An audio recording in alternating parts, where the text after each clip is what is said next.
నమస్తే, welcome to I news. నేను Murali. Details చూస్తే జూన్ 4 ప్రస్తుతం ఆంధ్రప్రదేశ్ రాజకీయాల్లో సెగలు రేపుతున్న రోజు. కూటమి ప్రభుత్వం కొలువుదీరి జూన్ 4కు ఏడాది. ఆ రోజున వేడుకగా కార్యక్రమాలు చేపట్టేందుకు కూటమి సర్కార్ సిద్ధమవుతుంటే వైసీపీ భిన్నమైన వైఖరి ఎంచుకుంది. జూన్ 4నే వెన్నుపోటు దినోత్సవం నిర్వహిస్తామని ప్రకటించింది. పోస్టర్లు రిలీజ్ చేసింది.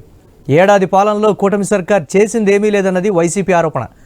వైసీపీ లైన్ గమనించిన కూటమిలోని టీడీపీ నేతలు భగ్గుమన్నారు. జగన్ పీడ విరగడై ఏడాది పేరుతో కార్యక్రమాలు చేపడతామని కౌంటర్ ఇచ్చింది. ఇలా వైసీపీ లీడర్స్, టీడీపీ లీడర్స్ మధ్య విమర్శలు సెగలు రేపుతున్నాయి. జనసేన అధినేత డిప్యూటీ సీఎం పవన్ కళ్యాణ్ మాత్రం సరికొత్త స్లోగన్ ఇచ్చారు. జూన్ 4న సంక్రాంతి, దీపావళి కలిపి చేసుకుందామని ప్రజలకు, జనసేన కార్యకర్తలకు పిలుపునిచ్చారు. సంక్రాంతికి వేసినట్లే ఇళ్ల దగ్గర ముగ్గులు వేయాలని, దీపాలు వెలిగించాలని సూచించారు. పవన్ కళ్యాణ్ కాన్సెప్ట్ జనాల్లోకి విస్తృతంగా వెళ్ళింది. దీంతో జూన్ 4న ఏపీ రాజకీయాల్లో ఏం జరుగుతుంది, ఏంటి అన్నది ఆసక్తి కలిగిస్తోంది. ఇక దీనిపై మనతో మాట్లాడటానికి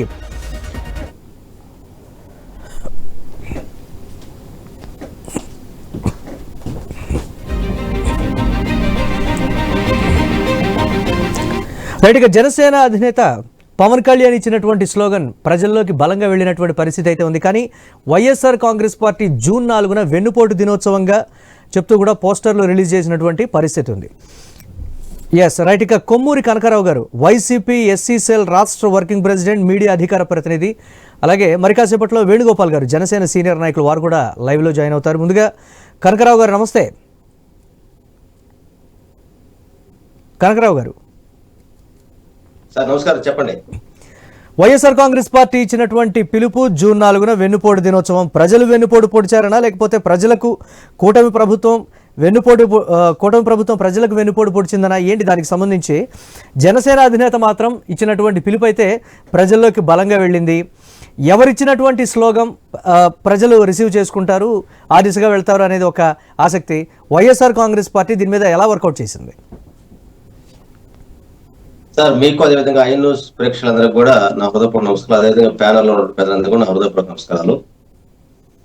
ఏదైతే వైఎస్ఆర్ కాంగ్రెస్ పార్టీ మా నేత జగన్మోహన్ రెడ్డి గారు జూన్ 4వ తారీఖు అంటే రేపు ఎల్లుండే ఒక కార్యక్రమాన్ని ఎన్నుపోటు అనే కార్యక్రమం పిలుపుకోవడం జరిగింది.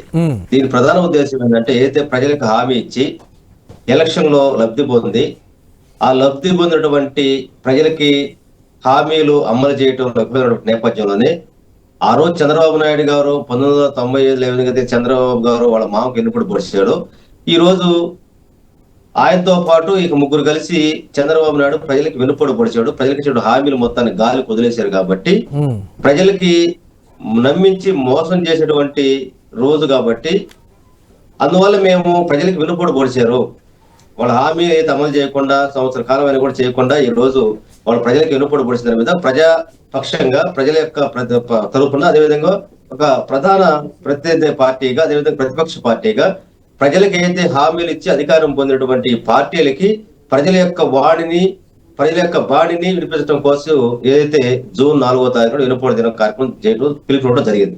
ఎందుకంటే ఈ రోజు ఇందాక మీరు చెప్పారు, పవన్ కళ్యాణ్ గారు దీపాలు పెట్టండి, సంక్రాంతి ముగ్గులేయండి అని చెప్పేసి అని. ఆనందంగా ఈ రోజు ప్రజలు ఎక్కడ ఆనందంగా ఉన్నారండి? ఈ రోజు రాష్ట్రంలోకి వెళ్తా ఉంటే పేపర్ తీస్తే ఎక్కడో చోట అత్యాచారం, మానభంగాలు, దాడులు, మర్డర్లు, పోలీసుల యొక్క హింసావాదం, అసలు ఆనాడు పూర్తి కంట్రోల్ తప్పిపోయింది. మరోపక్క రైతులకి సరైనటువంటి గిట్టుబాటు ధర లేక అల్లాడిపోతూ పురుగు మందులో చచ్చిపోయే పరిస్థితి ఈ రోజు రాష్ట్రం కొనసాగుతూ ఉంటే, ఈ రోజు సుకృత మార్గంలాగా వీళ్ళు మన చంద్రబాబు నాయుడు గారు 100 రోజుల సందర్భంగా మంచి పాలన అని చెప్పేశారు. మంచి పాలన, ముచ్చ పాలన చూశారు. ఈ రోజు మొత్తం కూడా వైఎస్ఆర్ కాంగ్రెస్ పార్టీ ఇచ్చిన పిలుపు, కనకరావు గారు, వైఎస్ఆర్ కాంగ్రెస్ పార్టీ ఇచ్చిన పిలుపుకి సంబంధించి ప్రజల నుంచి ఎలాంటి స్పందన వచ్చిందంటే ఏం చెప్తుంది వైఎస్ఆర్ కాంగ్రెస్ పార్టీ? ఖచ్చితంగా రేపు 4వ తారీఖు చూడండి, ఆంధ్రప్రదేశ్ లో ఏదైతే వైఎస్ఆర్ కాంగ్రెస్ పార్టీ పిలుపునిచ్చిందో ఆ పిలుపు మేరకు దిగ్విజయంగా ప్రభుత్వ యొక్క ఫెయిల్యూర్స్ ని, ప్రభుత్వ యొక్క హామీలు ఏదైతే ఇచ్చి ప్రజలకి వెన్నుపోటు పొడిచారో ఆ ఎన్నుపోటు ప్రజాపక్షం నుంచి ఏ విధంగా ఆ గళాలు మొత్తం రోడ్డు మీదకి వచ్చి లక్షలాదిగా రోడ్డు మీదకి వచ్చి ప్రభుత్వం యొక్క కుట్రల నీతిని ఎండగట్టేటువంటి కార్యక్రమం జయప్రదం చేస్తున్న నేపథ్యంలోనే ప్రభుత్వం భయపడిపోతుంది. అందుకే పర్మిషన్ ఇవ్వట్లా. పర్మిషన్ ఇవ్వకుండా ఈ రోజు మొత్తం కూడా పోలీసు వారి దగ్గర నుంచి మా జిల్లాలో 30 యాక్ట్ అమల్లో ఉంది, మీరు ఇలాంటి కార్యక్రమం చేయొద్దని చెప్పేసి వాళ్ళు ఈ రోజు మొత్తం కూడా పోలీసు వైపు నుంచి జిల్లా నాయకత్వానికి, మా ఏదైతే వైఎస్ఆర్ కాంగ్రెస్ పార్టీ జిల్లా నాయకత్వానికి మీకు జిల్లాల్లో ఏ కార్యక్రమం చేయడానికి అవకాశం లేదు కాబట్టి మీరు మానుకోమని చెప్పేసి వాళ్ళు ఏదో పేపర్లు కూడా వేశారు కదా. మరి నిజంగా వాళ్ళ మంచి ప్రభుత్వం అయితే, లేదంటే 1 year సందర్భంగా ప్రజలు సంతోషంగా ఉంటే వాళ్ళ భయం ఎందుకు? కార్యక్రమం చేయమని చెప్పండి. అంటే ఈ రోజు ఖచ్చితంగా తెలుసు వాళ్ళకి, మేము ప్రజలకి హామీలు ఇచ్చి మోసం చేశాము, ప్రజలను మోసం చేశాం కాబట్టి, ప్రజలకు వెన్నుపోటు పొడిచాం కాబట్టి వాళ్ళకి ఆ భయం ఉంది కాబట్టి ఈ రోజు వాళ్ళు June 4వ తారీఖు పర్మిషన్ ఇవ్వకుండా అడ్డుకుంటుంది పోలీసుల ముందు పెట్టి. అదే క్రమంలో పవన్ కళ్యాణ్ గారు ఒక రకంగా బాధేస్తుందండి పాప ఆయన. ఎందుకంటే ఆయన చెప్పినటువంటి విధానం నేను ప్రశ్నిస్తానన్నాడు, ప్రశ్నకు సమాధి చేసి పవన్ కళ్యాణ్ గారు చివరికి ఆయనక సమాధి అయిపోతా ఈ రాజకీయాలు. ఎందుకంటే వారు, నేను అడుగుతా ఉండండి, ఏమి సంతోషంగా ఉంటే మీరు రోజు June 4వ తారీఖు ఎళ్ల ముందు ముగ్గులేయండి, దీపాలు వెలిగించడం చెప్పి అన్నారే. నేను అడుగుతున్నాను సూటిగా పవన్ కళ్యాణ్ గారిని, మీ నియోజకవర్గంలో పిఠాపురంలోనే మల్లం అనే గ్రామంలో దళితుల్ని విలివేస్తే దాని మీద మీరు పరామర్శిస్తే కనీసం దాని గురించి మీరు మాట్లాడలేదు. మీ నియోజకవర్గంలో ఒక 4 ఏళ్ల క్రితం ఒక మహిళని అత్యాచారం చేసి దాని గురించి మాట్లాడలేదు, దాని గురించి పరామర్శించలేదు. ఏంటంటే మీరు చేసేది అసలు? ఈ రోజు ఆటలు అటుకాయలా ఈ రోజు చంద్రబాబు నాయుడు గారి యొక్క కుయుక్తుల్లో పవన్ కళ్యాణ్ గారు బలవుతున్నాడు. పవన్ కళ్యాణ్ గారి ద్వారా జనసేన కార్యకర్తలు, నాయకులు, ఆ సామాజిక వర్గం కూడా బలైపోతున్నారు. వైఎస్ఆర్ కాంగ్రెస్ పార్టీ వైఎస్ఆర్ కాంగ్రెస్ పార్టీ చెప్తున్నట్లుగా నిజంగా పిఠాపురం నియోజకవర్గం కావచ్చు, రాష్ట్ర వ్యాప్తంగా కావచ్చు, అటువంటి అరాచకాలు, అన్యాయాలు, అక్రమాలు జరుగుతున్నాయి లేదనేది కూడా ఒకసారి తిరుత్తని వేణుగోపాల్ గారితో కూడా మనం మాట్లాడదాం. ఒక చిన్న బ్రేక్ తర్వాత వేణుగోపాల్ గారితో మాట్లాడదాం. Stay tune.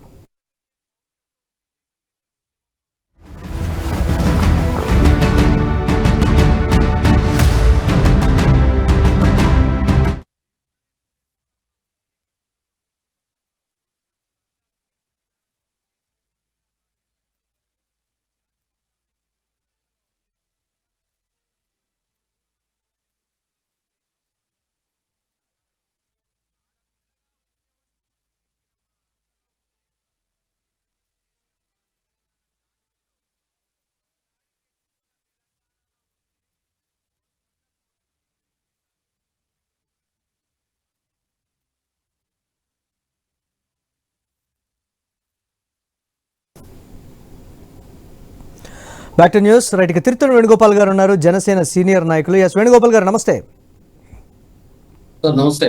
ఒకే రోజు సంక్రాంతి, దీపావళి ముగ్గులతోటి అలాగే దీపాలతోటి June 4న ఏదైతే వైఎస్ఆర్ కాంగ్రెస్ పార్టీ పిలుపునిచ్చిందో దానికి ధీటుగా మనం జరుపుకోవాలి అని జనసేన అధినేత పవన్ కళ్యాణ్ ఇచ్చినటువంటి స్లోగన్. కానీ వైసీపీ చెప్తుంది ఏంటి అంటే, రాష్ట్రంలో జరుగుతున్నటువంటి అన్యాయాలు, అక్రమాలు, అత్యాచారాలు, హత్యలు వీటన్నిటిని కూడా పరిగణలోకి తీసుకోవట్లేదు.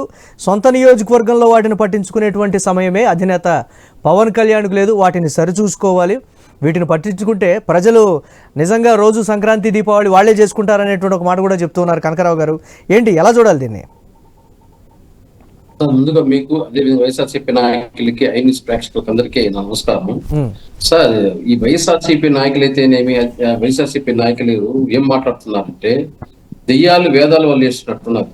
వీళ్ళు ప్రభుత్వంలో జరిగిన ఏదైతే పిల్లల పైన అత్యాచారాలు కానీ, లేదా అన్యాయాలు కానీ, రౌడీజం కానీ, గూండాయిజం కానీ, ఇలాంటివన్నిటికీ మారుమూల ప్రాంతంలో చిన్నపిల్లల పైన ఇది జరగడం కానీ, వీటికన్నిటికీ జగన్మోహన్ రెడ్డి గారు కానీ బాధ్యత వహిస్తారంటే ఖచ్చితంగా ఎన్డీఏ కూటమి కూడా బాధ్యత వహిస్తారు.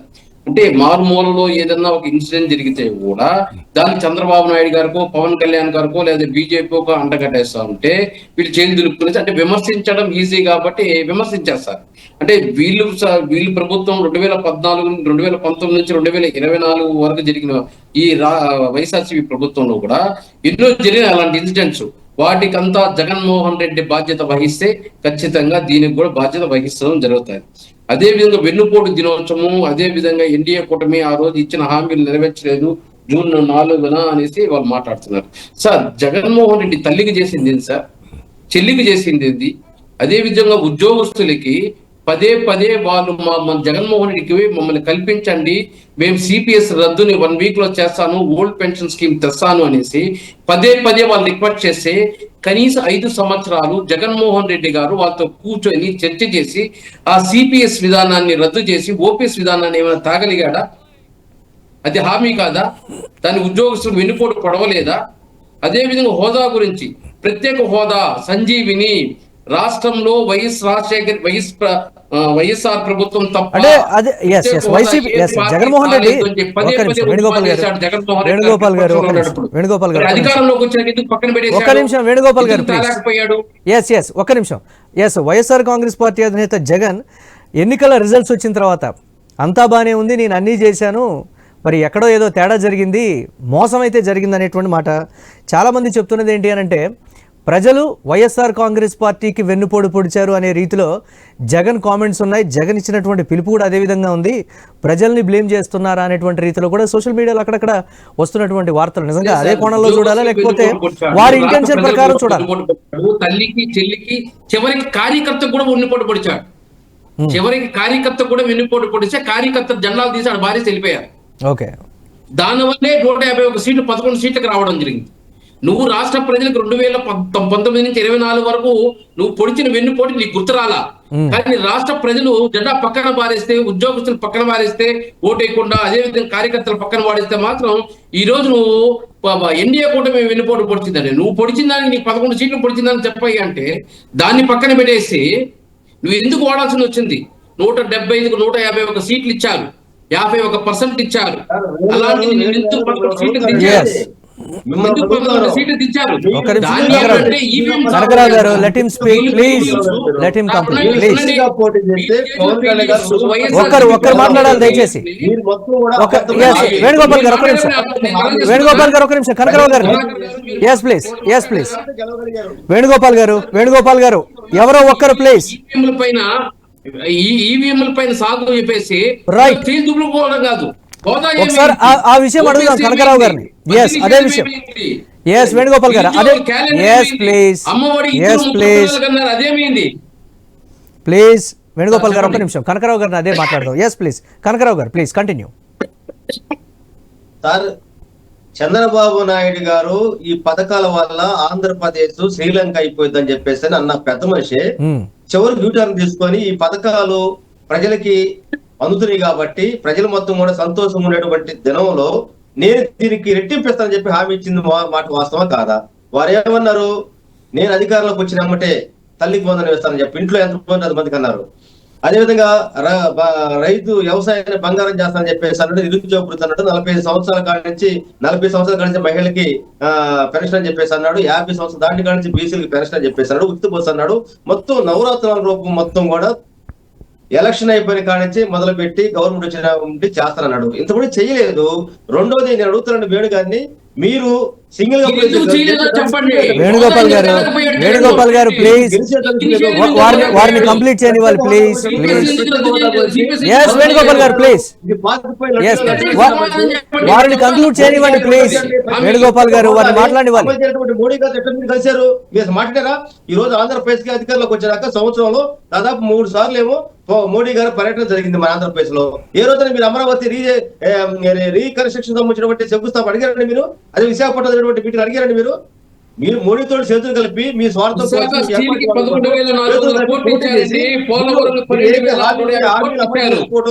అయిపోయి మీరు స్వార్థం కోసం మోడీ గారు ఇదే చంద్రబాబు నాయుడు గారు మోడీ గారిని ప్రత్యేక హోదా ఇవ్వకపోతే ఢిల్లీలో మీటింగ్ పెట్టి 2018లో భార్య లేనోడికి కుటుంబం లేనోడికి ఆంధ్రప్రదేశ్ ప్రజలు భార్య చిట్టండి. అలాంటి వాడు ఈ రోజు మొత్తం కూడా కాళ్ళు పట్టుకోపోయి గెలిచారు. మీ పవన్ కళ్యాణ్ గారు వేణుగోపాల్ గారు కనకరావు గారిని మాట్లాడేవాళ్ళు ప్లీజ్. కనకరావు గారిని కంప్లీట్ చేయనివ్వాలి ప్లీజ్ నిలబడుతుందని చెప్తున్నారు. మరి ఈ రోజు మీకు మెజార్టీ ఉంది కదా. ఆ రోజు మా జగన్ గారు చెప్పారు, ఢిల్లీలో ఎలక్షన్ అయిపోయాక 2019 ప్రెస్ మీట్ పెట్టి కేంద్రంలో మన అవసరం లేదు కాబట్టి మనం చెప్పిన పడిపోలేదు. ఆ రోజు స్పష్టం చెప్పారు. కనకరావు గారు ఆ అంశం లేదు లేదు, రాష్ట్ర ప్రభుత్వం నిజంగా లేదు అవసరం ఉన్నా లేకపోయినా ప్లీజ్ అవసరం ఉన్నా లేకపోయినా కానీ అక్కడ రాజకీయపరమైనటువంటి అవసరం ఉన్నా లేకపోయినా రాష్ట్రం తరపు నుంచి చేసేటువంటి పోరాటం చేస్తే సాధ్యం కానిదంటూ ఏదీ లేదనేటువంటి మాట అయితే అప్పట్లో ప్రజలు నమ్మారు కాబట్టి ఆ స్థాయి ఓటింగ్ పర్సంటేజ్ వచ్చిందనేది మాత్రం వాస్తవం. దీనికి సంబంధించి వేరే చర్చ కూడా అవసరం లేదు. ఒక ముఖ్యమంత్రి లేదు కనకరావు గారు, ఒక నిమిషం please, let me complete please. 2014 నుంచి 19 వరకు ప్రత్యేక హోదా గురించి మాట్లాడని చెప్పి చంద్రబాబు గారు ఢిల్లీలో ధర్నా చేసిన మాట వాస్తవం కాదండి? మరి ఏ ముఖం పెట్టి 2019 ఓడిపోయినాక మళ్ళీ 24 ఎట్లా పొత్తు పెట్టిన మోడీతో ఏ కలిసి పొత్తు పెట్టున్నారు అంటే మీ స్వార్థం కోసం ఆ రోజు ఒక మాట. ప్రజల యాక్సెప్టెన్సీ కనకరావు గారు, ఈ విషయంలో ప్రజల యాక్సెప్టెన్సీ అది. వారు ఓటు వేశారు, ఆ స్థాయిలోనే మెజారిటీ కూడా ఇచ్చినటువంటి పరిస్థితి ఉంది కూటమి ప్రభుత్వం. ప్రజల ఇంటెన్షన్ ప్రకారమే రాజకీయ పార్టీలు నడవాలి. రాజకీయ పార్టీల ఇంటెన్షన్ ప్రకారం ప్రజలు ఎక్కడ నడిచేటువంటి పరిస్థితి ఉండదు.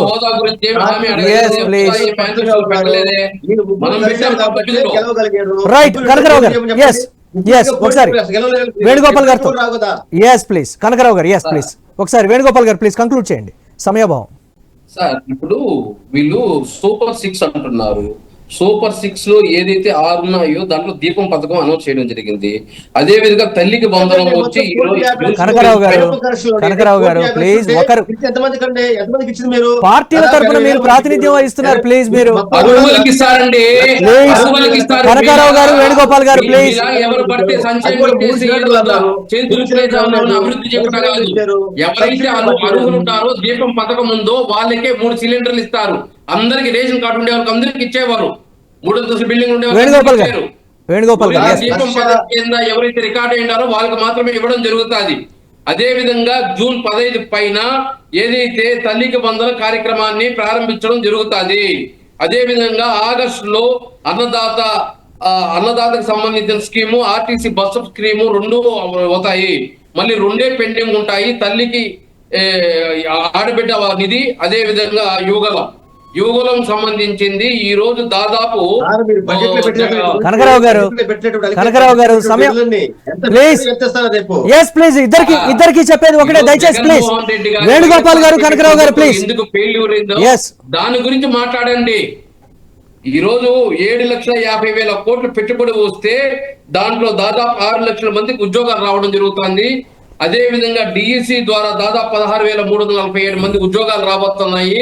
అదే విధంగా ఈ రోజు మీరు చెప్తున్నారు ఏమి స్కీములు ఇస్తున్నాడు. మేనిఫెస్టోలో ఏదైతే పెన్షన్ పెట్టారో 4,000, 6,000, 10,000, 15,000కి సంబంధించింది 64 లక్షల మందికి 33,000 కోట్లు ఇవ్వడం జరుగుతుంది. అదే విధంగా అన్నా క్యాంటీన్ దాదాపు రాష్ట్ర వ్యాప్తంగా 203 కనకరావు గారు వారిని కంప్లీట్ చేయని వాళ్ళు ప్లీజ్.